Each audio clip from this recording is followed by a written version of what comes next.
বসাবেন না। সন্ত্রাস, চাঁদাবাজি, দুর্নীতি বন্ধ হচ্ছে না। আপনারা জানেন যে মাদক সম্রাট বডি জামিন পেয়েছে।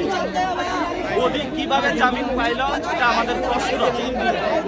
এজন্য সরকারের কাছে আবেদন জানাবো যে আপনারা সমঝোতার নামে গণ অভ্যুত্থানকে আপনারা ব্যাহত করবেন না এবং গণ অভ্যুত্থানের সাথে আপনারা গাদ্দারি করবেন না। আরেকটি বিষয় হলো যে বাংলাদেশে সন্ত্রাস, চাঁদাবাজি, দুর্নীতি বন্ধ হচ্ছে না। আমরা এগুলোর বন্ধ চাই।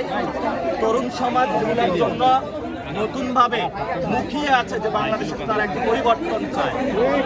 এবং সাথে সাথে আমরা আজকে উইলসের এখানে নামাজ পড়েছি। ওনাদের কাছে আমি একটা বার্তা দিয়েছি, বিভিন্ন স্কুলে, ব্যাংকে, কলেজে তারা কমিটি চেষ্টা করতেছে। আমরা সরকারকে অনুরোধ জানাবো দলীয় লোক বসাবেন না, তাহলে তারা বিভিন্ন জায়গায় আন্দোলনের মুখে পড়বে।